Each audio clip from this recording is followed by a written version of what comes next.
с продължението на лекцията и най-вече стигаме до какво правят съдиите на финала. Естествено, на финала се измерва резултатът в бяганията. В правилника обаче е предвиден два вида на измерване на резултата в бяганията.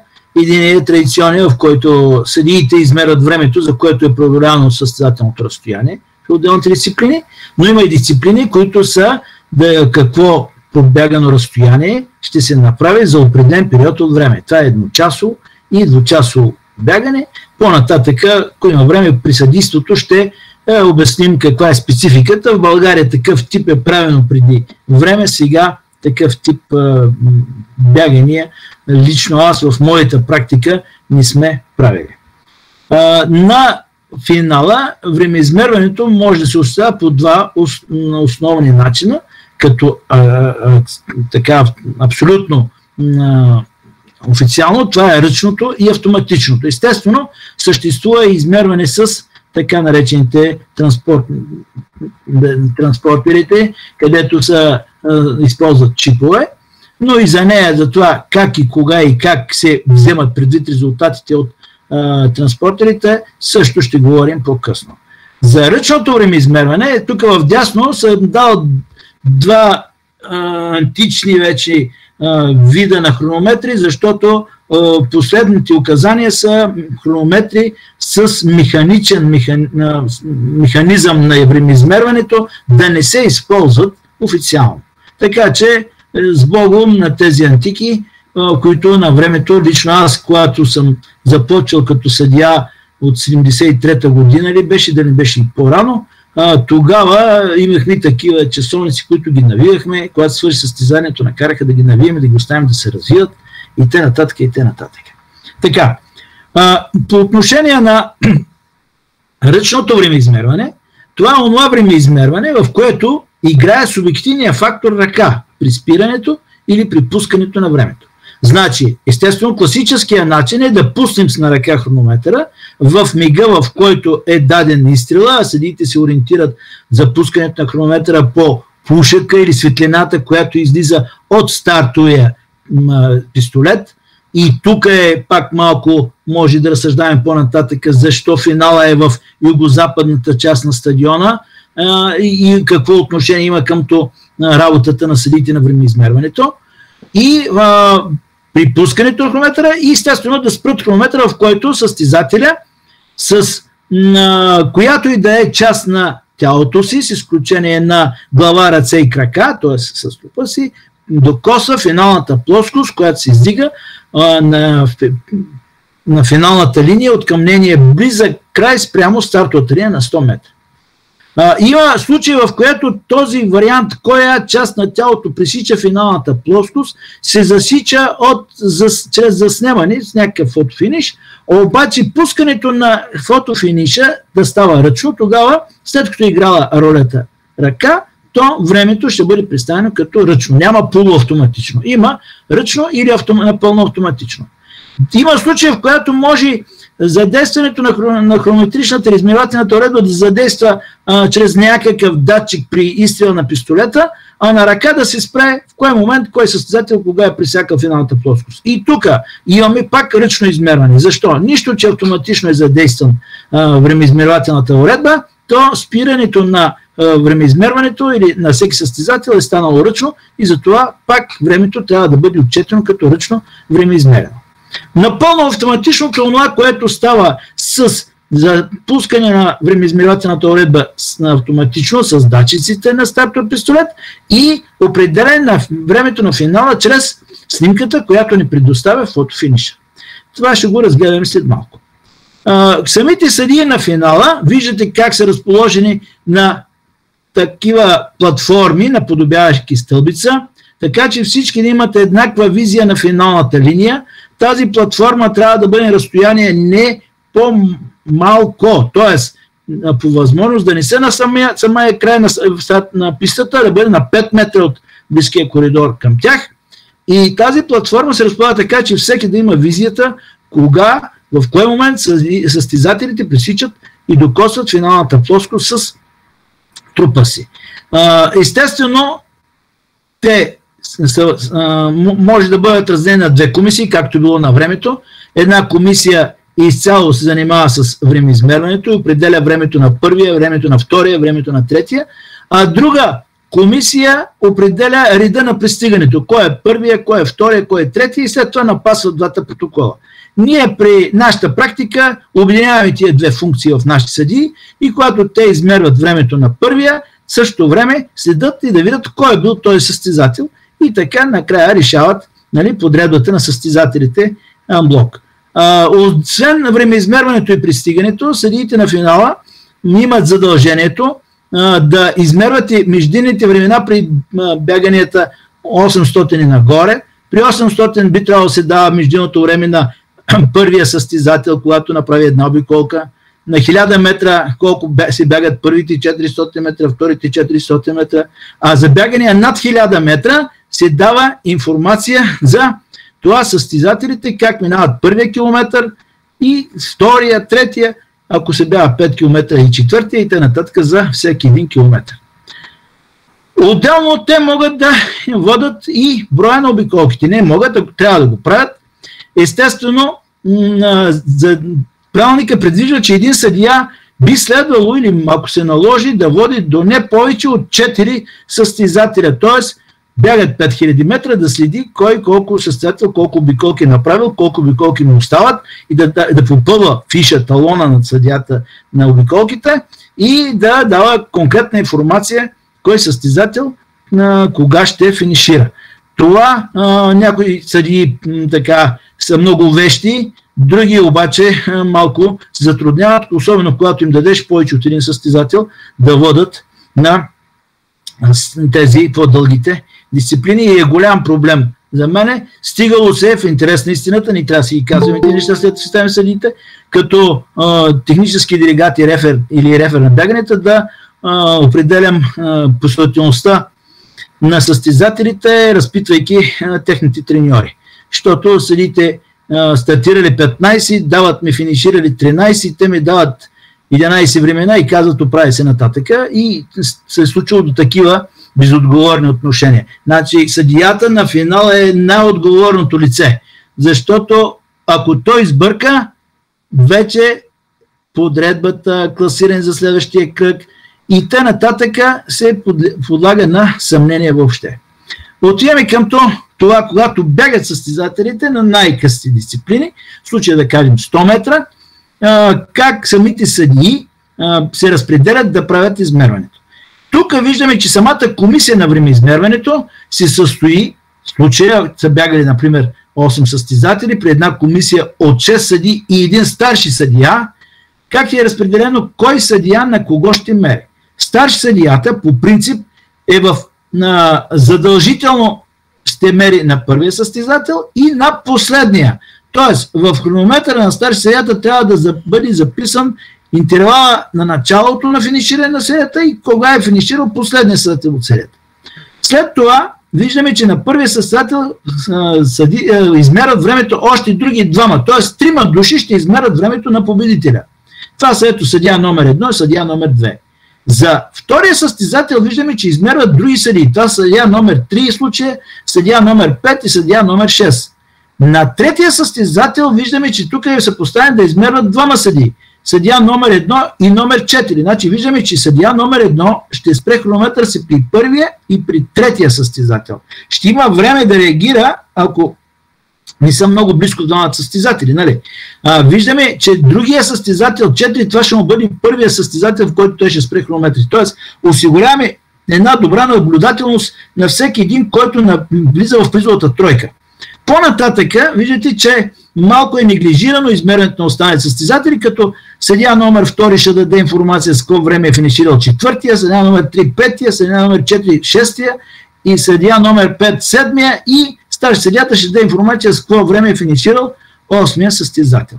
Сега, това е при едни бягания, нали, в ръчно измерване на бягания, които има серии или пък някакво нормалните състезателни бегови дисциплини.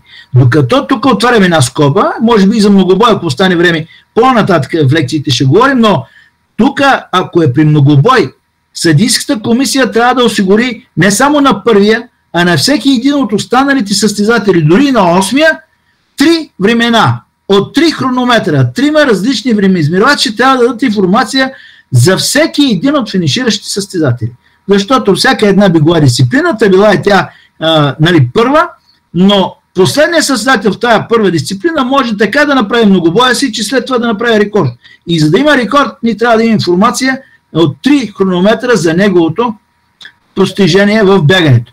Естествено сега повечето постижения ги вземат от фотофиниша и ръчното времеизмерване не се слага на дневен ред като информативно при определението на рекордите, но въпреки всичко правилник е записано, че на всеки състезател от многобоя при бяганията трябва да имаме измерване на постижението му от 3 съдии.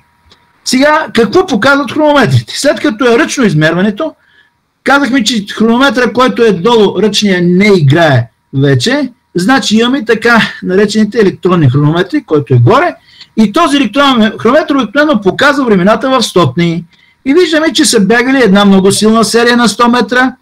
Първия и последния, виждате, айде да не кажем, че са първи, но как ще закръгляме, са бягали около 10 секунди и виждате, че когато състезател е бягал 10 секунди и 0,0, си е 10 секунди и 1/10. Защо? Защото когато имаме ръчно времеизмерване, времената се представят в закръглени в десета, не в стотни. Тоест, от 10 секунди и 1/100 ще бъде вече 10 секунди и 1/10. Защо? Защото 1/100 от следващата 10 вече тече и е захапана, както се казва. Същото 10 секунди и 1/10 ще дадем и когато имаме 10 секунди и 10 стотни, 10 секунди и 9 стотни. Всичко това е в рамките на ръчно време, което ще се определи закръглено на 10 секунди и 1/10. Ако е 10 секунди и 11 стотни, тогава имаме пак 1/100 от следващата 10. Тоест, времето ще се закръгли на 10 секунди и 2/10. Разбрахте логиката. Не е както в математичното правило до 5 и над 5, нали? А е тук, щом е първата стотна в следващата 10, то се закръгля на тази следващата 10, докато изтече. Така, и ето виждате, когато на първия състезател отделните хронометри са измерили времената така, че, например, първия съдия е измерил 10,5, втория 10,6, старшия е измерил 10,3 и в крайна сметка трябва да определим кое от тия 3 времена е истинското, официалното време, което ще си даде. Значи, старши съдията записват тази информация, кой съдия какво време е дал, без съдиите един с друг да се консултират, и след това старши съдията е този, който вече на принципа, когато са за един и същ състезател, имаме 3 различни времена, както е при първия състезател в случая. И тия 3 различни времена трябва да се определят кое от тях е вярното, то вярно ще бъде онова време, което е по средата. В случай имаме 10,5. Няма събиране, делене на 3, няма такова нещо. Имаме най-бързо време, най-бавно време и време по средата. Както е пък в състезател номер 2. Там 2 души са измерили по 10,7 и един е измерил 10,8. В случая вярното време ще бъде онова, което показва двата хронометра. А при състезател номер 3 имаме 10,9 и 11,1. Принципът е, че когато 2 души само са участвали във времеизмерването, то за официално се определя по-дългото време. В случая официално ще бъде 11 секунди и 1/10. И естествено останалите, поне са по един хронометър, лесно са определени в случая. Когато става дума за електронното или по-точното така нареченото измерване чрез фотофиниша, то тогава тук искам да отбележим някои неща. В ляво е дадено как пистолета дава информацията в някаква система, която освен дава информация за реакцията, тя пуска и времеизмервателната система. И тази времеизмервателна система обаче е свързана с 2 различни крайни такива датчика. Едните са тия двете панелни или така наречени фотоклетки, които са една срещу друга на финалната линия. Другото е, където виждате в ляво жълтият в така наречения фотофиниш или апарата, който заснема, прави снимка на финиширането на пристигащи състезатели. Тази клетка, която виждаме и най-напред ви казах, тия клетки, която е на финалната линия, тя спира, когато се пресече лъча между тях. Сега, ако обикновено тази клетка е двойна или тройна, т.е. едновременно трябва да се пресекат и трите лъча, за да спре, за да не може да се спре клетката само от движението на ръката, само от движението на главата или само от движението на нещо така, което минава. Но ако не се спре двете клетки, няма спре времето, ще спре в този момент, в който двете клетки са прекъснат. И така уж по-точно. Но често пъти се вижда едно разминаване между времето, което тези фотоклетки, щом са спрели и ги покаже таблото като временно постижение на първия, и времето, което ще се покаже като реални постижения на цялата серия на базата на анализа на снимката от фотофиниша.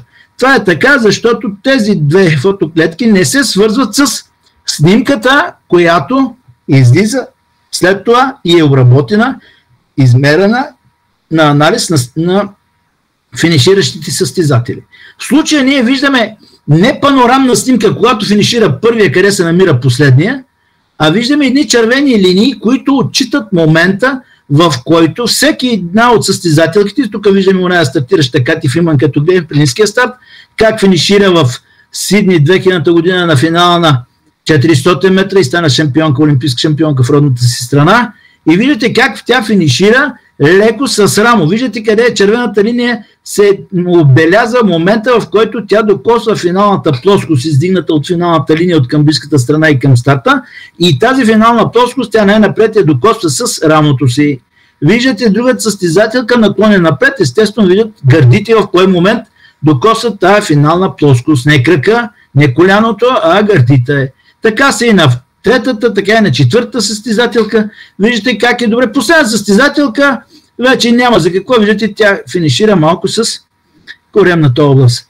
Та, идеята е тази снимка с тези вертикални линии, виждате долу времевата скала, отсичат точно в кой момент тези състезателки са достигнали до финалната плоскост.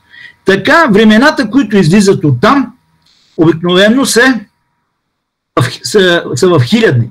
И тогава, когато са в хилядни, пак същата логика прилагаме и ние закръгляме до следващата стотна, ето горе, включително и до 10 000 метра на писта. Ако, например, на 10 000 метра фотофиниш е засекал 26 минути и 17 секунди 533 хилядни, то ние закръгляме на следващата стотна. Следващата стотна, виждате, 3 хилядни са изтекли от четвъртата стотна и фактически записват 26 минути, 17 секунди, 54 стотни. Когато разстоянието на писта е по-дълго от 10 000 метра, та дори и да е измерено с фотофиниш и да е дадено времето с хилядни, тогава ние ще закръглим времето на следващата десета. Ето го на втория ред, както се вижда, че 59 минути на 10 000 метра, това е по-дълго сигурно. Тук, така, 26 секунди, 322 хилядни, ще бъде записано 59, 26 и 4 десети. А когато става дума за маратон, излезнала дадена дисциплина, може да има и полумаратон. И извън стартирали на стадиона, излезнали, бягали навън и пак идват да финишират. Или пък изцяло бягат навън, както е полумаратоните и маратоните. И времето в фотофиниша пак го даде в хилядни, няма. Тогава се записва времето до следващата цяла секунда. И тук го виждаме как е дадено 2 часа, 9 минути, 44 секунди, 322 хилядни, как ще се закръгне на 2 часа, 9 минути и 45 секунди. Така ще се закръглят и времената и при постиженията на крос-кънтри, така ще се закръглят времената и при постиженията в планинското бягане, така ще се закръглят времената и при спортното ходене, така че всичко това, когато получаваме протоколи в федерацията с постиженията, би трябвало да съобразени с тия закръгляне. И не може да имаме протокол от крос-кънтри, в който постижението да не е дадено в 10 или в 100 от секундата. Не, закръгля се на пълната цяла секунда, която вече е захапана, както се казва, от времето. Така, и продължаваме нататъка с измерването чрез транспондерите. Виждаме най-популярният начин, който сега раздават се номера, на които имаме сложени чип система в тях и тези номера се закрепят на гърдите и така състезателя, бягайки за този чип, се следи на какво, кога минава през отделните пунктове и където се засича. Преди, а и сега също среща, се имаше такива Championships транспондери, които се слагаха на маратонките и всичко е свързано с едни апарати, които засичат минаването на чиповете, както на междинните отсечки, така и на финала. Тези чипове обаче се включват веднъж с изстрел на пистолета, втори път в момента, когато те пресичат финалната линия. Но има и чипове, системата позволява чипа да се включи, когато състезателя минава стартовата линия. Защото, например, на полумаратона, маратона и те нататък състезателите на първа линия са ясни. И те ще тръгнат с изстрела и ще започнат състезателното бягане с изстрела. Но има състезатели, които са от по-ниско квалифицирани групи и ще бъдат по-назад и с изстрел те, за да минат до стартовата линия, ще бъде изминато известно разстояние. Да кажем за едни 25 метра, за други 50 метра и т.н. И де-факто тяхното бягане по състезателното разстояние започва по-късно. И чипа отчита в кой момент те са минали през стартовата линия и какво време ще има от този момент до тяхното финиширане. Това е един тип индивидуално време на състезателите. Защото когато класираме състезателите в тези бягания, нас се интересува не кой кога е минал стартовата линия. Той, за да застане на старта на съответно разстояние от нея, това е подреждането на състезателите в основа на техните лични времена, от тяхната ранглиста. Нас се интересува кой ще бъде първи пресякал линията, кой ще бъде втори пресякал линията, финалната линия, кой ще бъде трети пресякал финалната линия. Независимо кой от коя на стартова позиция е тръгнал.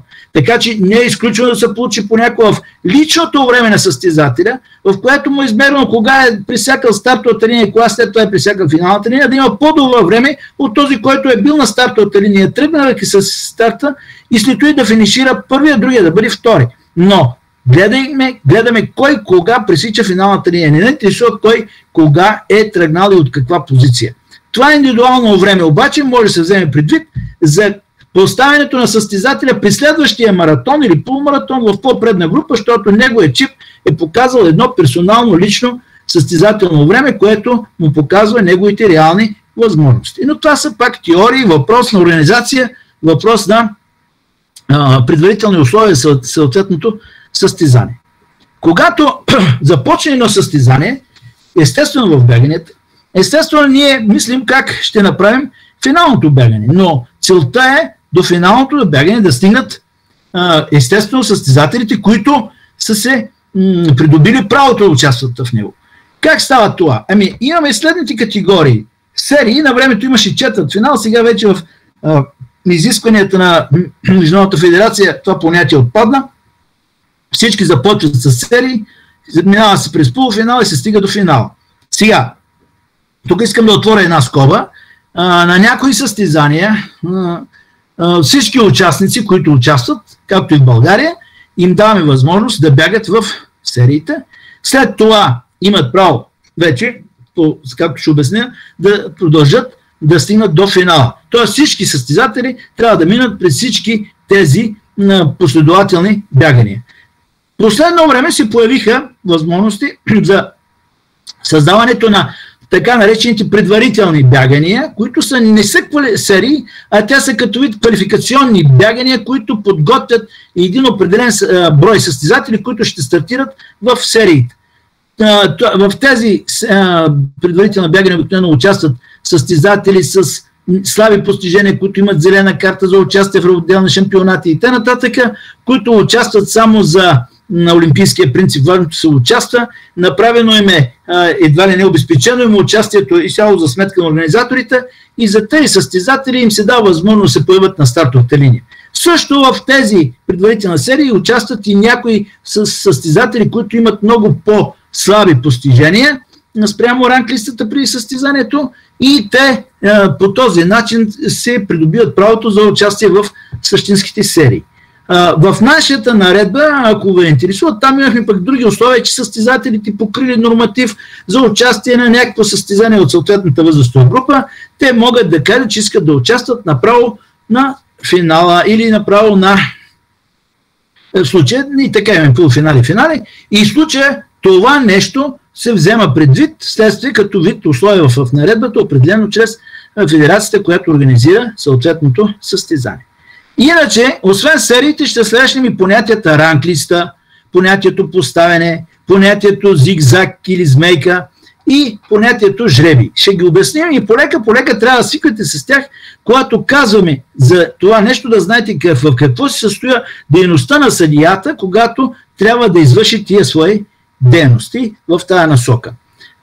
Сега, естествено, тук имаме жреби, дирижиран жреби, даже в правилник има понятието случайен жреби, т.е. насочва това какво имаме да свършим в рамките на подреждането на състезателите, така че те да стигнат до финала, запазвайки принципа, че на всички състезатели е дадена еднаква възможност. Нямаме по принцип на големи състезания, няма вариант, в който дадени състезатели, в зависимост от техния ранг, да се чувстват по-облагодетелствени спрямо останалите.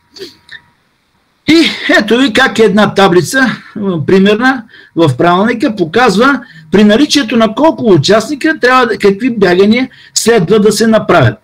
Виждате там, например, в първи кръг, някои състезатели, когато са броя на състезателите до 56, виждате, че направо се пристъпя към полуфинала, за да се определят и участниците за финала. Сега виждате тук различни варианти, но това М и В, значи по място и по време, и във всички случаи, когато става дума за класиране за следващ кръг, указанието е по възможност за класирането за следващия кръг да се класират поне двама души по място, ако може и повече, и останалите места в броя на състезателите за следващия кръг да се определят чрез постигнатите времена.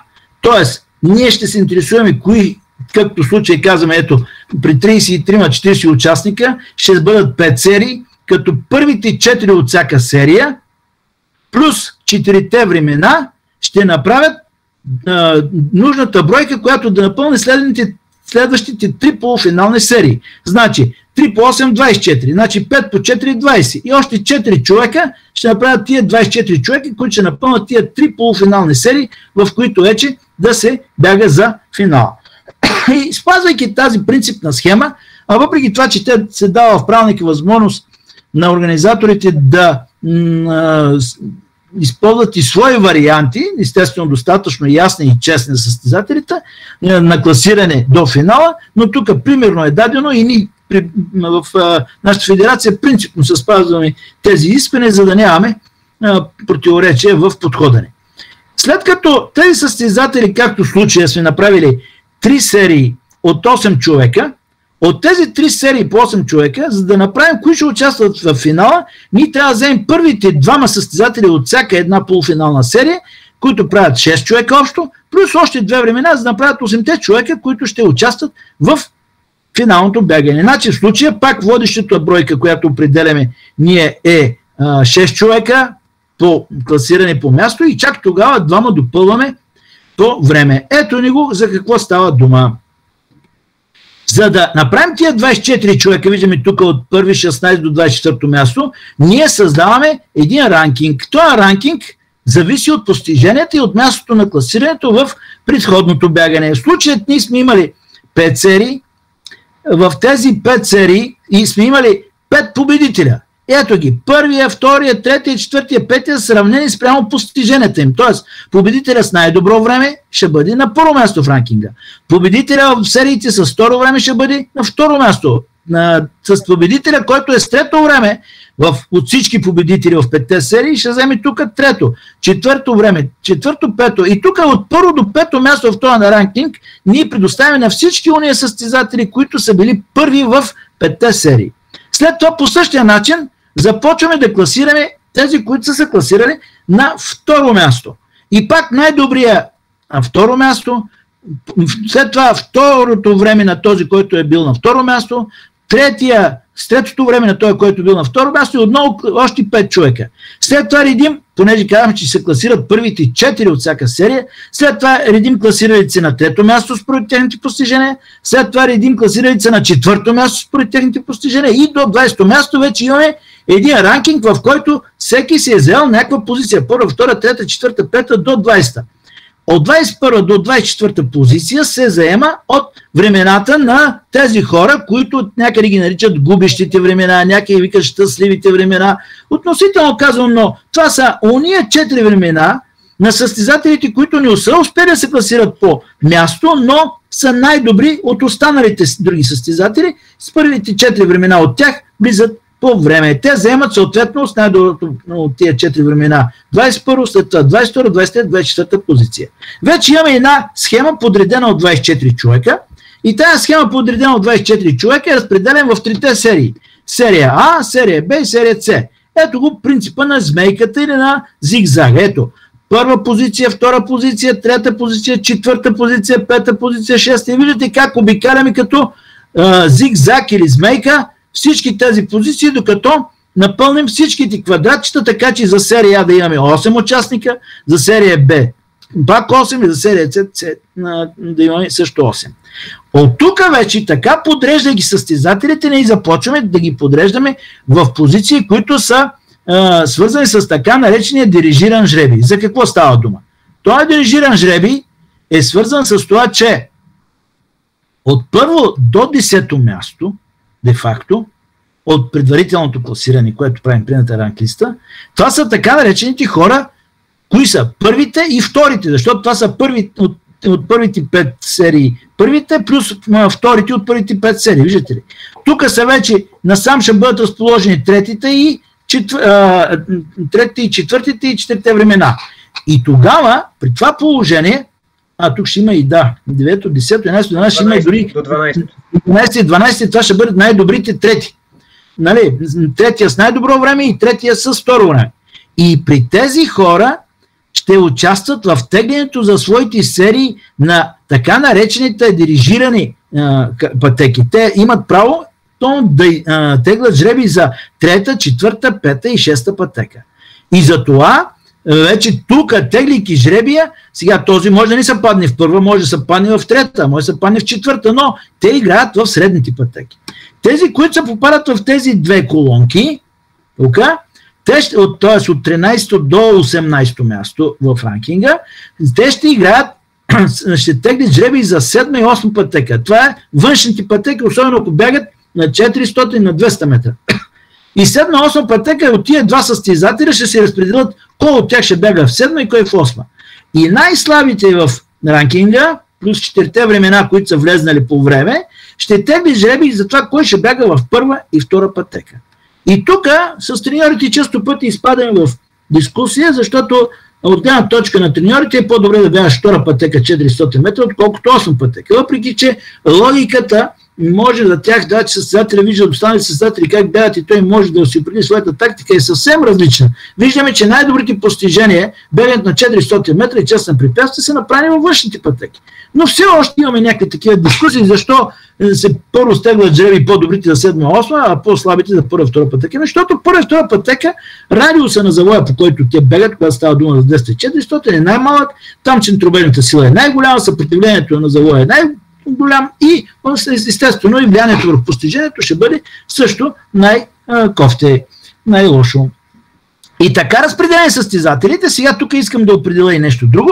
В този вариант на ролята на рефера и на техническия делегация да пригледат, ако това е едно международно състезание, един шампионат на Европа или световен шампионат или олимпиада, да няма в една и съща серия състезатели от една и съща държава. Или пък ако има, то те да са, нали, то няма начин, защото ако влезнат от една държава 3 участника, то се някъде ще могат да бъдат заедно, но те могат да бъдат и във всяка серия разпределени по един. Но ако имаме и участници с зелена карта, някой път от някаква държава се появяват, например, от американците участват 4 човека, защото шампиона участва с зелена карта и още 3 души класирали си по постижение, тогава винаги се някъде ще се получат да участват от една държава 2 души в една и съща серия. Но идеята е, ако може тези състезатели да не се противопоставят от една и съща държава един срещу друг. Също идеята е да се следи, да не се противопоставят още в началото и по-нататък в една и съща серия, например, водача на световната ранглиста за момента и световния рекордьор, който в момента, които могат да бъдат различни хора и с различни постижения са дошли за това състезание. Също така се гледа пак някакви състезатели с шампиони от предишното състезание, от предишната година и т.н. Целта е, тук може да се разместват, например, от първите 4, всеки един състезател може да бъде от първа серия сменен с някой от четвърти в втора серия или от някой от първите 4 от трета серия. Но рамките да става в рамките на тия 4 коридора, ако имаме някаква смяна между отделните серии. Същото, ако правим някаква смяна, то трябва между тези, които им се паднало бега 7-8 пътека и наново да ги сменяме от тази гледна точка. Същото и от първа и втора пътека. Но не става въпрос човек от първите 4, които ще бъдат 3-4, да го сменим с човек, който би трябвало да тегли жреби за първа и втора пътека. Тоест да не се мешат, вече имаме така дирижирано разпределение на хората спрямо тяхния ранг на постижението от предходния кръг. И след като определим тия 3 серии, бяхме видяли там, че за финала от тия 3 серии ще се класират първите 2 от всяка серия, плюс 2 времена. И ето за какво става дума, как ще разпределим след като е минало това бягане. Така, ето го, имаме класиране от 3 серии, имаме 3 първи и пак ги подреждаме по тази логика. Първия с най-добро време, първия с второ време, първия с трето време. След това ще залепим първия от вторите, т.е. най-добро време, но втори с най-добро второто време на втория и втория с третото време. И след това ще сложим и другите 2 времена, по времена, които влизат. При това положение пак използваме същия принцип. От 3, 4, 5, 6 пътека де-факто ще участват всички ония, които са класирали на първо място, плюс класирали се с най-добро време между вторите, финиширали, и те ще играят де-факто в жребия за тези пътеки. Тук ще бъдат тези, които са за 7 и 8 пътека, и тия за първа и втора пътека. И тук често пъти възниква такъв спор, ако случайно някой, понеже са 3 различни серии, представете си, че един, който е бил влезнал по време, нали, от една от сериите, има по-добро постижение, например, от този. И казват, защо този участва в този жребий, а той участва в кофти жребий? Защото класирането най-напред и по място, реденето рейтинга и чак тогава. А не се гледат постиженията, постигнати в самите серии. И сега в зала, понеже там бягането за лойца по-остри, ако виждате тук, че имаме 3 жребия, които хвърляме, веднъж за 3, 4, 5 и 6, веднъж за 7, 8 и веднъж за 1 и 2, там при 6 пътеки пак си хвърлят 3 жребия. Но тия 3 жребия са първите 2 от класирането ще играят за 5 и 6, т.е. за външните пътеки. Той ще бягат на външните коридори, където радиуса е най-голям на завой и ще имат най-малко съпротивление и ще имат сравнително по-висока дистанционна скорост. Другите 2 ще участват в 3 и 4 пътека и тези, които са влезнали по време, де-факто ще участват за жреби кой да бяга в първа и кой да бяга в втора пътека. Тоест това е разликата, когато се тегли жреби в овалната писта в зала. Там се тегли такъв жреби, ако се бяга 400 метра и ако се бяга 800 метра. Същото и когато се бяга 200 метра, но 200 метра вече отпадна като дисциплина за европейско първенство и нагоре. Все още някъде се бяга на национални шампионати или за по-малките, но ние го използваме този подход така. Сега, когато бягаме с по обща пътека и както е в 1500 метра и нагоре, там подреждането на състезателите се осъществява от рефера. Обикновено той решава кой състезател да застане до кой на стартовата линия и се спазва този стартов ред. Когато стане дума за 800 метра обаче, там имаме стартиране в отделни пътеки. Естествено, когато стигнат до коя пътека да стартира, например, на 800 метра, се взема предвид по същия начин постиженията от когато е първото бягане, няма значение какъв ранг и постижението, за всички се хвърля жреби за съответната серия и всеки си бяга от коридора, който му се падна. Значи, когато става дума за първо бягане и то не е финално, естествено, то жребия определя независимо от това ти какъв ранг състезател си, в коя пътека ще бягаш. Обаче след като е направено едно бягане и имаме резултатите от него, както в спринта, така и на 800 метра, ние вече съобразяваме с тези резултати, но при 800 метра съобразяването не е така, както при спринта, т.е. изцяло да зависи от това как си бягал в предходното бягане. 800 метра имаме една ранглиста преди самото състезание. Ние знаем кой е дошъл на това състезание първи в ранглистата. Имаме бягане и той, който е първи, може на самото бягане да се е класирал за финала, за участие в финала, но да направи постижение, което е сравнително по-слабо, отколкото останалите участници. И въпреки това той да направи мерил място в първите 8 човека, които ще участват в финалното бягане. На него, понеже е с най-слабо бягане, финиширали и вреднали по време и т.н., няма да му дадем да бяга в първа и втора пътека, както е при спринта, а напротив, ние имаме ранглиста. Спрямо тази ранглиста виждаме дали тя се е променила. И тия 8 човека, които са участвали в ранглиста преди самото състезание, определяме кой от тях е първи, втори, трети, четвърти на базата на ранглистата преди състезанието. Ако хода на сериите на 800 метра, някой състезател е подобрил личното си време и сменил позицията си и отишъл по-напред в тази ранглиста, добре дошло. Ние ще актуализираме ранглистата и той ще бъде по-напред. И на базата на тази актуализация на ранглистата при състезанието с някои времена, които са си ги подобрили по време на това също състезание, което ще прави в финала, вече тази нова ранглиста на тия 8 човека, които са в финала, тогава тази нова ранглиста ще бъде съобразена с тегненето на жребия. И първите 4 човека от новата ранглиста ще хвърлят жреби за 3, 4, 5 и 6 пътека. Другите, които са на 5 и 6 място в тази пътека, ще хвърлят жреби за 7 и 8 пътека, и тези, които са на 7 и 8 място в тази ранглиста, ще хвърлят жреби за първа и втора пътека. Тоест имаме тук различен начин на поставяне на хората в ранжирането им, преди да си хвърля жребия кой в коя пътека ще бяга по време на 800 метра. Когато става дума, тук съм отбелязал и за зала, малко така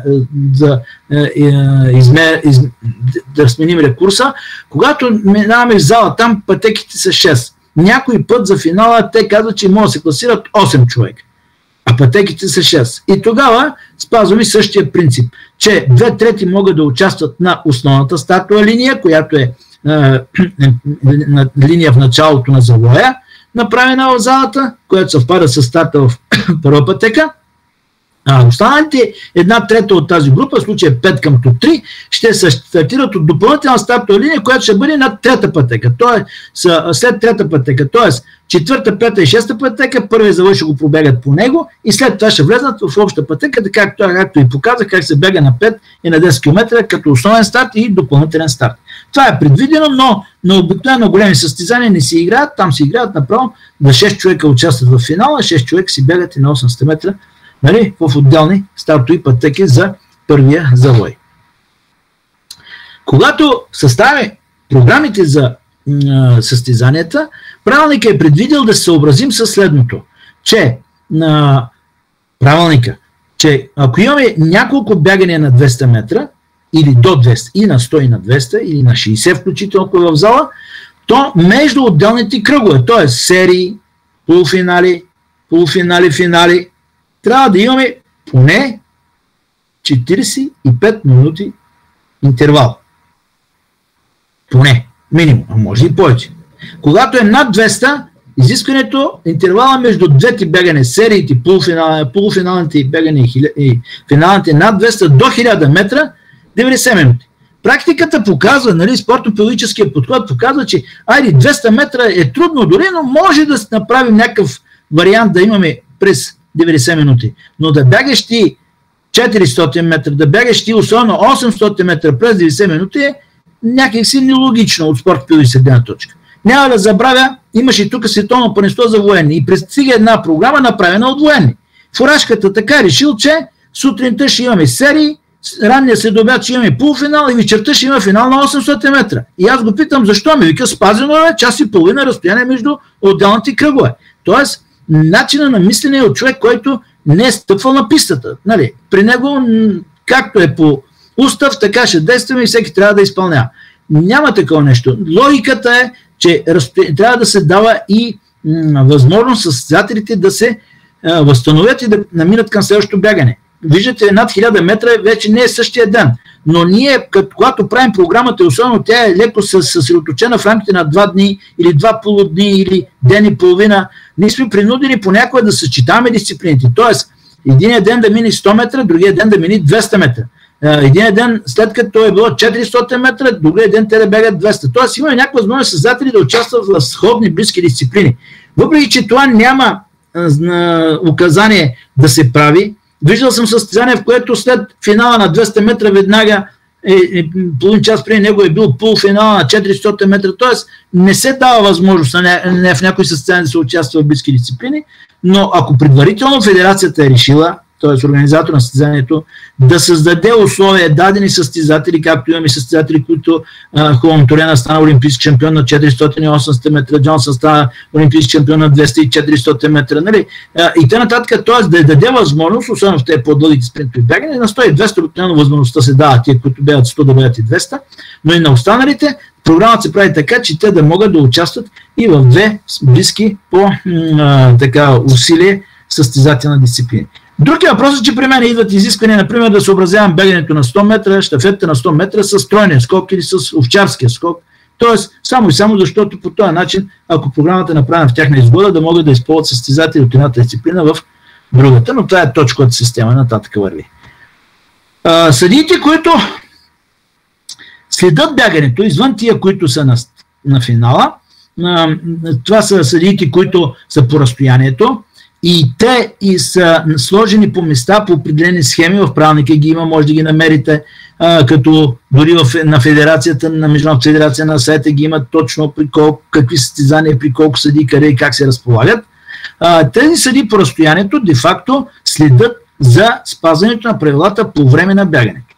Сега, тук отваряме една скоба, че тези съдии някъде обикновено върват с старши съдия по времето на тези, които са на съдиите по разстоянието и т.н. Да, но трябва да се разбере едно. Съдиите по разстоянието са помощен орган, т.е. информативни хора, които дават информация за нарушение на рефера на бягането.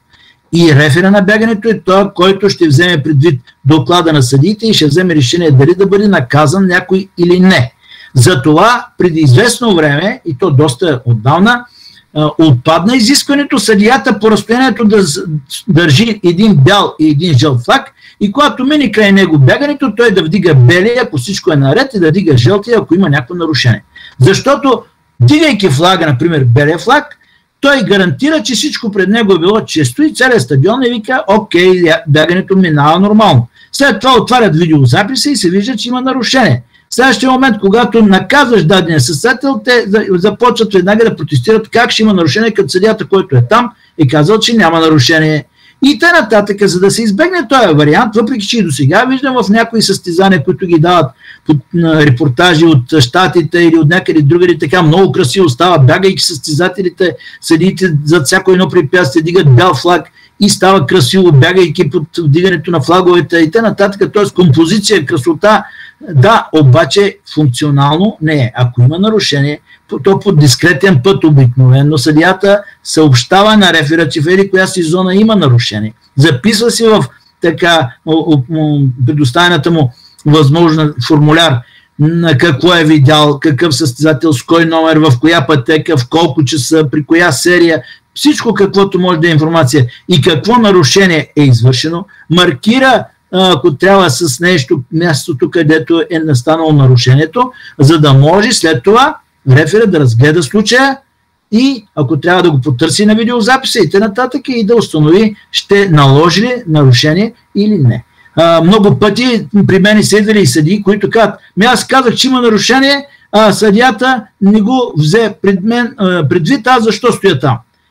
Рефера си е гледал записа и вероятно е счел, че за това нарушение, да кажем, няма умишлено нарушение или пък някаква друга причина е била и зато и не е счел за необходимо да наложи санкцията. Така че съдията по разстоянието не налага в санкция. Той просто информира рефера за наличието на нещо, което той счита за нарушение. Какви нарушения може да има по разстоянието? Естествено, получаване на помощ под формата на съвети. Тук е много деликатен момент. Имахме случай, в който е идвало при мен предложение да накажем някой състезател, бягащ на дълги разстояния, защото някой от страни на пистата му подсвиркал или друг му дал информация кой зад коло, на какво разстояние и т.н. Ами не винаги можем да разберем той, дето дава информация, дали е точно човек на състезателя от неговия щаб или някой друг недобросъвестен, който използва по този начин да злепостави състезателя и преценейки, че тази информация е помогна на този състезател, ние да го накажем. Значи тук е много. Зато и се въведе формата, че по време на състезанието състезателите не трябва да са в зоната на състезанието. Ако е зоната на състезанието, това е зад оградата на пистата. И вече от това зад оградата на пистата всеки може да вика. Ние чуваме, че някой свири с свирка. На кого свири той с тази свирка? Дава някаква информация някога. Може ли да накажем цялата серия? Не. И т.н. Обикновено, нали, помощ се дава, като се казва времето. Може рефера да разреши, ако няма съдия, който да казва какво е времето на обиколката или на километъра, но обикновено би трябвало да се сложи табло и да има тази информация и състезателите индиректно да я получават. Но това са вече въпрос на организации. Друго е въпросът е, че ако някой състезател, който е вътре на терена, тръгне да покрай някой от бягащите, да дава информация, да подтича покрай него и т.н. Това също е форма, в която би трябвало състезателя да се накаже. Сега как ще се накаже? Дали ще се накаже с предупреждение, дали ще се счете, че това е било от голямо значение за крайния резултат и той ще бъде дисквалифициран, така както стана на планинското бягане. Един от съдиите ни даде информация, след това ни дадаха и видеозапис как победителя на световно първенство по планинско бягане се прави в Баня беше съпроводен в определен участник с един друг състезател, който е участвал в предходната дисциплина, който беше успоредно с него, пробягал в рамките на някакви 50 метра, предполагам някакъв стръмен слог беше. И това беше достатъчно той състезател да бъде дисквалифициран и станахме хората, които така придобихме авторитет, че сме дисквалифицирали американец победител в планинското бягане на световното първенство. Което си е правилно. Ние ни казвам, че сме преиграли, но ето в случая взех предвид и там си имаше и технически делегати, имаше си, мисля, че Емил Здравков беше, но други колеги, които категорично отсъдиха в полза на това, не в полза, а в това, че има нарушение, което е повлияло върху крайния спортен резултат. Сега, втората точка е, когато се използват състезатели за останали сценари повече обиколки за водене на темпото. Често пъти на дълги бягания, особено на 10 000 метра на писта, това се прави опит някои състезатели да го използват. Тоест, бил съм свидетел на наше състезание един треньор с една група средни бегачи, в която той ги разпределил. За да бяга една състезателка сравнително добре и да направи някакво постижение, което е необходимо като норматив, някой трябва да я води темпото. Как едната група ще върви бързо с нея първия километър или първите 2 километра, другата група през това време ще кара агаля. Те ще ги заминат с една обиколка, но обаче след като мине втория километър, когато състезателката настигне тази останала група ще се включи да води темпото за следващите 2 километра.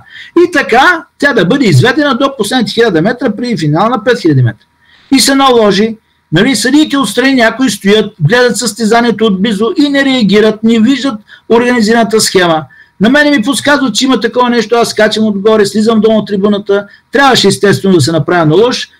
Само казах на състезателката, ако продължава да използва този подход, ще бъде дисквалифицирана, схемата се разпадна естествено, тя се бега и предотвратихме нещо, което можеше да се счита като нарушение. Имал съм и още по-такъв случай фрапантен. Един състезател иска негова състезателка да бяга добре на 800 метра за норматив. Другите треньори не искат да пуснат в състезанието, беше някакъв турнир, своите състезателки да му свършат работа и той използва други състезателки, едната от която беше препятственичка, другата беше дълга скачачка, да стартират на 800 метра и по този начин да подпомогнат в темпото на тази състезателка. И какво направиха?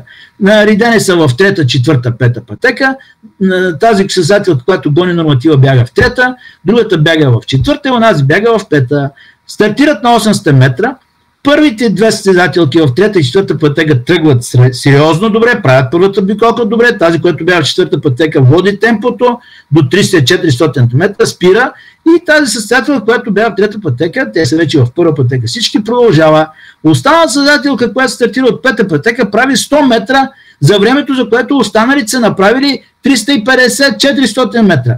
На 500 метър тази състезателка, която бягаше 8 метра, вече стига онази уж изостанала състезателка, пробягала само 100 метра, и тази състезателка решава, че трябва да бяга и почва да бяга втората обиколка, да води темпото на първата състезателка. Естествено, дисквалифицирахме състезателката, ние признахме постижението и т.н. Но ето един треньор, в който беше принуден да използва този подход. Изостанали състезатели, в случая при втората обиколка, изостанала състезателка да води темпото на тази, която е настигнала. За водене на темпото. Ето това се наказва с дисквалификация на тази състезателка, която е била благодетелствена, както и другата състезателка, която се включва в този вид така измама. Когато става дума за препречване и блъскане по пистата, е много дискусионен въпрос. Защото препречването е онова бягане, в което даден състезател пречи на определен състезател да преодолява състезателното разстояние без, в смисъл, по права линия ли ще бъде по завоя, но без някой да му пречи. Когато бягат в група, това много трудно се постига. Често пъти един състезател загубил равновесие, предизвиква падането на няколко състезатели, или пък при заемането на позиция в групата, само докосането до рамото, бягащия състезател може да изпадне и да напусне пистата, да направи стъпка 2 извън нея, особено ако е по завой, пък това се води дори за съкращаване на състезанието, той да се върне вътре, и всичко това трябва да бъде следено от камера, от съдиите и да кажат, този състезател не го направи умишлено, защото миналата година или по-миналата имахме такъв състезател, който умишлено, бягайки в зала фестивална, дори риташе конусите. И след това дойдоха да протестират, че той не бил съкратил разстоянието, а ритайки конусите, той стъпваше по вътрешната линия на зала фестивала. Но той беше убеден, че няма нарушение, както и целият му щаб и т.н. Тоест, тук бил загубил равновесие, някой го бил блъснал, такива работи не видяхме. Защото това в зала често става дума за загуба на равновесието. Лично аз на времето, като съм бил състезател, този, който пред мен така си хвърляш под бедри си назад, че аз протягах крака напред, той назад има спана и аз направих едно кълбо напред през лявото рамо и паднах долу при стартера, след като бях свършил първата обиколка. Така че в случая нито ми е попречил, нито нещо, просто е създала една ситуация в бягането, в която състезателите по един или друг начин са си, докосвайки, са нарушили динамичното равновесие, което те бяха в залата, особено където заводите с голям наклон. Но при преченето и блъскането трябва добре да се анализира, защото има и други. Много често, използвайки дори докосването на някой друг състезател, състезателите идват и почват да протестират, че им било попречено. Преди 1-2 години идва до мен една треньорка, заедно с майката, да идва, ми дават запис, обяснение, защо на тяхната състезателка, водещата отпред, ни дала възможност да я изпревари от вътрешната страна. И аз питам, добре, вашата състезателка отпред ли беше, до нея ли беше или зад нея? И тя каза, беше зад нея. Като беше зад нея, сега някой да я направи път, да рече, моля ви се, менете, и нали, това е състезание, всеки си гони бягането до края. Тоест, всеки вижда своята изгода и тълкува нещата така, както си ги вижда от своята гледна точка. Когато става дума за напускане на пътеката, е много дискусионен вариант. Защо? Защото напускането на пътеката е едно. Тоест, когато бягаш в отделни пътеки, може ли състезател да излезе извън своята пътека? Естествено, когато ви казах как се измерва ширината на пътеката, в която си бяга, ви казах, че лявата линия, т.е. от къмто лявата ръка, вътрешната линия, не е в пътеката, в която вие бягате. Тя е на пътеката, която е от вътрешната страна, и он е състезател, дори може да стъпва на тази пътека, тази линия. Но вие не е на вътрешната линия, на завой. Щом се стъпи върху нея, вече се счита, че състезателя е съкратил състезателното разстояние. Защо? Защото състезателното разстояние беше измерено на 20 см от външния ръб на тази линия, а вие сте стъпили върху нея. Значи сте съкратили състезателното разстояние. Щом състезателното разстояние е съкратено, то състезателя подлежи на дисквалификация. Това е едната страна. Но може да напуснеш пътеката от външната страна, т.е. от дясната страна. Виждахме на едно световно първенство преди едно полуфинално бягане, състезателката, която бягаше в 6-та пътека, бягайки първите 100 метра на 200 метра, така изкочи от завоя, че се продължи правата в 7-ма пътека и финишира в 7-ма. Състезателката, която бягаше в 7-ма, беше на 2-3 метра някъде, може и повече да била зад нея, и просто нямаше съприкосновение.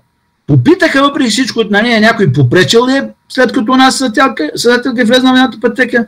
Състезателката каза, че не е попречено и състезателката, която де-факто е напуснала пътеката си на правата, не е дисквалифицирана и участва в финалното бягане. Защо? Защото бягайки по диагонал на правата, а когато стартираме само на самата права, например в 8 пътека, финишираш във втора пътека, но не попречиш на никого, значи ти си бягал по-голямо разстояние, отколкото по правата линия. Ти си бягал по диагонал. Значи ти не си спечелил нищо. Значи напускането на пътеката, ако това не попречи на останалите състезатели, няма да доведе до дисквалификация. Но ако при напускането на пътеката, както например на детските състезания, децата, за да се изпреварят едно от друго, едното дете навлиза в пътеката на другото, така че да му сложи едно рамо, за да може да стои пред него. И не дава възможност на другото да си бяга в пътеката. Ето това е нарушение. В този случай ще бъде нищо, че е на правата, детето, което е напуснало пътеката и попречило на другото дете да си бяга в пътеката, е нарушение. Ето този вариант трябва да се дискутира. Също често пъти виждаме финална права.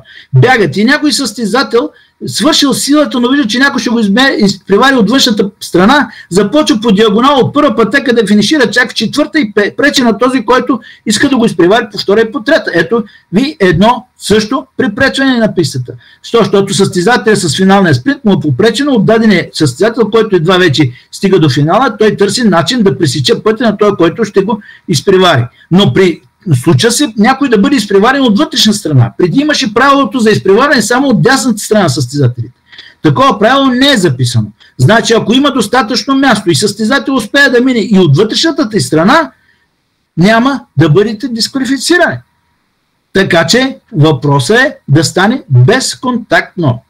Обаче има едно друго понятие – напускане на пистата или трасето. Значи напускането на пистата или трасето ще бъде, когато става дума за бягането на крос-кънтри. Там е състезание, там е очертано трасе и ако някой напусне трасето, той няма право да се връща вече вътре. Това се счита за умислено.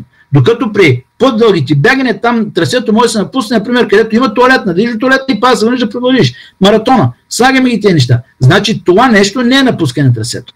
Но когато имаме на писта, да напуснеш ти пистата и да се върнеш пак.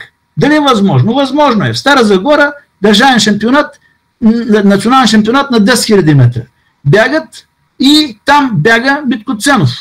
И води пред останалите и той им води доста стабилно, с едно високо темпо, дори си дирижират темпото 1 км бързо, 1 км по-бавно и в един момент Митко Ценов отбива от пистата, прави един разговор с треньора си и пак се връща на пистата и пак продължава. Съдиите в един момент, виждайки, че Митко Ценов напуснал, спират да му броят обиколките, след това той се връща, те виждат за какво става, това ги обърква и даже дават края на състезанието една обиколка, преди да е свършил състезанието. На 9-та обиколка. До толкова се объркват. Защо? Защото не са имали смелостта да му кажат на Митко Ценов, че за него състезанието е свършило. Той е напуснал пистата и няма право повече да се връща на пистата. А връщайки се на пистата, той в нас се всмутва в броенето на обиколките на останалите съди и беше допусната тази грешка. Ако върнете там протоколите, ще намерите един протокол от Стара Загора, където резултатите на всички е направен на 9600 метра вместо на 10 км. Така. Професоре? Да. Само кратко искам и аз една вметка да направя сходна за напускане на пистата, защото това беше добавено като правило преди няколко години, преди нямаше изобщо такова правило. Един пример от мен. Балкански шампионат за ветерани в Стара Загора, пак явно в Стара Загора се случват тия неща. Състезател, който беше изостанал почти с цяла обиколка, реши, че е безмислено да продължи състезанието и на финалната права се оттегли, напусна пистата и излезе чак от външната страна до водното препятствие, което беше закарано, което беше подпряно до оградата, нали, успоредно до оградата, реално препятствието, което се пада първо на обиколката, излезе и след няколко минути реши, че ще се върне. И се включи обратно в състезанието и реакцията тогава на рефера на бягането беше на следващата обиколка, като се зададе отново на 10 000 метра състезателя беше дисциплината, му показа червен картон и го дисквалифицира поради това, че е напуснал пистата и след това се беше върнал самоволно, напуснал и след това се беше върнал в станцията. Значи тук на дългите бягания е възможно да се правят такива изпълнения, но все пак ето за това съдите по разстоянието и рефери да следят за тези нарушения. Когато става дума за бягането, имаме съдии, които ще вършат работа при измерването на вятъра. Вятъра е необходимо като информация какъв е бил вятъра по посока на бягането за дисциплините на 100, 110 и 200 метра. Тоест там, където имаме възможност вятъра еднопосочно да ни помага. Ветромера, който е даден от класическите тръби, в които става измерването на въздушния поток, но вече има и по-нови съвременни устройства и т.н., които дори понякога автоматично измерват без да има нуждата от съдия, но самата апаратура тук е зададена така, че в определен момент тя се включва, знае се каква е дисциплина и тя работи определена продължителност, за да измери какъв е бил не средният полък на вятъра в това време, а максималният пик на вятъра в това време. Ето за какво става дума. Значи, когато става дума за бяганията, ветромера, апарата за измерване на вятъра се поставя на 50 метра преди финала, на разстояние до не повече от 2 метра от близкият коридор, значи или първа или осма пътека, в страни. Отделно включва се, тук не съм добавил къде беше, как се поставя на височина, що не излиза, ето да. Височината, на която поставя е 1,22, колкото една пътека, лесно се помни. Значи на това отстояние 2 метра страни, 1,22 високо на 50 метра от финалната линия, там има и маркировка на пистата. Преди беше правилника по средата на правата, след това го коригираха да не е по средата на правата, а бе на 50 метра от финалната линия, който е може би по-добрия вариант. И съдията следи стартера. Ако е 100 метра, съдията включва апаратурата за измерване на вятъра с изстрела на старта и тя работи в продължение на 10 секунди. Като в тези 10 секунди, ако вятъра направи съответния полъх, той се оказва най-високия полъх, се показва на циферблата какъв е бил вятър. Ако е бягането на 100 метра препятствено бягане и 110 метра препятствено бягане, тогава ветромера се включва и работи в продължение на 13 секунди от момента на изстрела.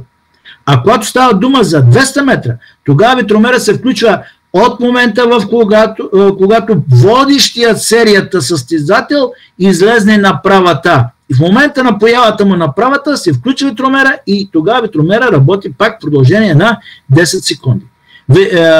Показанията се закръглят на 10. Какво значи 10? Ако показанието му е 2 метра 2,11, нали, тогава ще бъде 2,1. Ако 1,99 ще бъде 2, и т.н. Ако е насрещен вятъра, тогава закръглянето е на долното обаче. Ако закръгляме, ако е 2,19, ще бъде 2,1. Тоест, когато вятър е насрещен, ние го отчитаме като по-слаб насрещен, когато е попътен, го отчитаме като по-силен попътен. В рамките на 1/10, естествено, не кой знае колко. Така, стигнахме до екипировката. Виждаме различни варианти на екипи, които са се появявали състезателите по време на шампионати. И то, ето и на състезателка от Афганистан. Виждате как бяга една състезателка от Иран, как бяга една американка, как бяга, нали, другия мисля, че той беше американец, Върнер. Но това са състезатели, които тези екипи, в които те бягат, са предварително заявени за състезанието. Там те заявяват както анцузи, така и тази екипировка и всичко, на което е заявено като вид екипировка, с него състезателите могат да участват на състезанието. Принципът е, когато е мокро, то да не прозира и да не пречи на съдите да наблюдават двигателните действия на състезателите. Тук може би си има предвид да не би някой да излезе с нещо дългополо, което да не пречи как състезателя извършват техниката на спорното ходене, за което ще говорим утре. Така, другото нещо, което виждаме тук е... Тук всички си бягат нормално. Тук отиваме към... Моля? Ако искате, мога да взема думата за обувките, че касае промени от тая година. Да, окей. Да. Виждате, има различни видове състезателни обувки, като тук сме показали една доста така постаряла още в първите години на леката атлетика с огромни шипове, когато се е бягало на кортова настилка. Тогава допустимата дължина на шиповете, ако не бъркам, това отпадна от правилника, беше до 25 мм, поправете ме ако бъркам. Така, да. Да, но виждате как е структурирана подметката на обувката. Обикновено за беговите дисциплини имаме разположени по самата подметка гнезда за шипове, като правилото казва, че в подметката на тези шпайкове, така наречени състезателните обувки в леката атлетика, не може да има повече от 11 гнезда и включително не повече от 11 шипа, разположени по състезателната обувка. Сега, по-нататък ще стане дума и за скоковите дисциплини, където също се ползват, но ако превъртим на следващите слайдове, които става дума, ще може ли на следващия слайд да отидем? Да. Ето това, за което става дума. Шипът не трябва да надвишава 9 мм за беговите обувки на стадион. Защо? Тук сме посочили, че става въпрос само за беговите обувки на стадион. Защото за зала, където обикновено настилката, синтетичната настилка, тартана, така наречен, е с малко по-ниска дебелина, оператора на самото съоръжение може да изиска дебелината т.е. дължината на шиповете, които излизат от състезателната обувка, да не надвишава 6 мм. Или всякаква друга, е казано в правилника, дължина, която е определена точно от този собственик или оператор на спортното съоръжение, в зависимост от самата състезателна настилка. Включително има шипове, които са забранени за използване, защото самата структура на шипа е такава, че може много лесно да разруши синтетичната настилка, т.е. ще унищожим пистата за отрицателно време, ако бъдат използвани. Не само заради това, че биха били с прекомерна дължина самите шипове на състезателната обувка, ами и самия вид на шипа може да е от такъв вид, който е забранен за използване. Имаме такъв пример от нашата тук ASICS Arena, бившата фестивална. Дебелината на подметката също е от значение. Именно за това става дума в таблицата, която беше добавена в състезателните правила в месец юли тази година. Преди в правилника се казваше, че дебелината на състезателната подметка може да бъде всякаква за беговите дисциплини, но има специално изискване за скокови дисциплини. Става въпрос за скок височина и скок дължина, където подметката не трябва да е повече от 13 мм, но се допуска изключение за петата на подметката в скок височина до 19 мм. Това нещо отпадна и сега ще видите в следващата таблица, която ви показваме, бяха добавени следните максимални дебелини на подметката. Направени са лабораторни изследвания от световната атлетика, че при надвишаване на определени дебелини на подметката на състезателната обувка вече се оказва някакъв вид допълнителна помощ на състезателите, която създава предимство. Затова, за да се създаде универсалност, да се унифицират стандартите, бяха въведени тези правила, като включително световната атлетика създаде по подобие, ще стане дума в следващите лекции за това как има сертифицирани уреди за хвърляния, така има списък с разрешените състезателни обувки. Сега, не е практически възможно на някое състезание да се проверяват обувките по този списък, но там, където рефера или съдиите на проверката имат съмнение за дебелината на подметката, е казано, че тя трябва да се изследва и рефера има право да изземе такава обувка и да я предаде за изследване и съответно да не позволи тя да се използва в рамките на състезание. Това се случва още при проверката на състезателите. Но ето тук бяха зададени следните дебелини за стандартните пистови дисциплини, тези, които са до 800 метра, които обаче не включват 800 метра, но включват препятствените бягания, до 20 мм, т.е. 2 см дебелина максимална на подметката. За пистовите дисциплини от 800 и нагоре, това са дисциплините, които са дългите бягания на стадион, включително и бягането на steeplechase, което попада като дистанция в тези граници, 25 мм. Същото е за крос-кънтри, която е дисциплина, знаете, извън стадиона. А за шосейните дисциплини, т.е. за състезания по бягане или спортно ходене, т.е. за маратон или спортно ходене, се допуска максимална дебелина на маратонката, защото там говорим за маратонки, разбира се, до 40 мм. За дисциплините по правило 57 от техническите правила, сега ще си кажете кое е това правило за тези, които не... Това са планинските и свръхдълги бягания, т.е. това са пътечни бягания, всякакви такива, там няма ограничения в дебелината. Да, мерси. Така, ето и въпроса. Няма ограничение и това дали ще имаш обувка или не. Смисъл, помним, тук може би състезателят бил застъпил и продължил бягането с една обувка, но виждаме Зола Бът, ако спомнят някои колеги, която бягаше изцяло боса по време на пистовите си състезания, както и по време на кросови бягане. Стигнахме до номерата. Номерата, както виждате, бият няколко аспекта. Може да бъде състезателен номер.